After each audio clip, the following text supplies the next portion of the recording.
ಸ್ನೇಹಿತರೆ, channel create ಮಾಡಿ AI ಬಗ್ಗೆ ಮಾಹಿತಿ ಕೊಟ್ಟರೆ ಚಾನಲ್ ಮೇಲೆ ಎಷ್ಟು ಅರ್ನಿಂಗ್ ಆಗ್ಬೋದು ಅನ್ನೋದನ್ನು ಇಲ್ಲಿ ನಾನು ಒಂದು ವಿಡಿಯೋ ಮಾತ್ರ ನಿಮ್ಗೆ ತೋರಿಸ್ತೀನಿ. ಇಲ್ಲಿ ನೋಡ್ಬೋದು, ಕಂಟೆಂಟ್ ಮೇಲೆ ಹೋಗ್ತೀನಿ. ಕಂಟೆಂಟ್ ಮೇಲೆ ಹೋದರೆ ಇಲ್ಲಿ ನೋಡಿ, how to create story video using AI ಅಂತ ನಾನು ಒಂದು ವಿಡಿಯೋ ಹಾಕಿದ್ದೀನಿ. ಇಲ್ಲಿ ಅದರ ಮೇಲೆ ವ್ಯೂಸ್ ಬಂದಿರೋದು ಇಲ್ಲಿ ನೋಡ್ಬೋದು, 92,000 ವ್ಯೂಸ್ ಬಂದಿದೆ.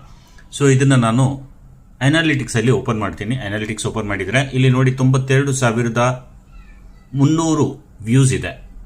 ಇಲ್ಲಿ ನೋಡ್ಬೋದು 92,771 ವ್ಯೂಸ್ ಇದೆ. ಅದಕ್ಕೆ ಸಬ್ಸ್ಕ್ರೈಬರ್ಸ್ ಬಂದಿರೋದು 2,100. ವಾಚ್ ಅವರ್ ನೋಡ್ಬೋದು 6.3K ಇದೆ. 6,300 ವಾಚ್ ಅವರ್ ಇದೆ. ಅದರ ಜೊತೆಗೆ ಅರ್ನಿಂಗ್ ನೋಡೋದಾದರೆ ಸ್ನೇಹಿತರೆ, ಇಲ್ಲಿ ನೋಡ್ಬೋದು ಎಸ್ಟಿಮೇಟೆಡ್ ರೆವೆನ್ಯೂ ಅಲ್ಲಿ $110 ಒಂದೇ ಒಂದು ವಿಡಿಯೋ ಮೇಲೆ ಆಗಿದೆ. ಈ ರೀತಿ ಎಐ ರಿಲೇಟೆಡ್ ವಿಡಿಯೋಸ್ ಮಾಡಿ ನಿಮ್ಮ ಚಾನಲ್ ಮೇಲೆ ಕಂಟೆಂಟ್ ಅಪ್ಲೋಡ್ ಮಾಡ್ತಾ ಇದ್ರೆ ತುಂಬ ಒಳ್ಳೆ ಅರ್ನಿಂಗ್ ಮಾಡ್ಬೋದು. ಸೊ ಟ್ರೈ ಮಾಡಿ.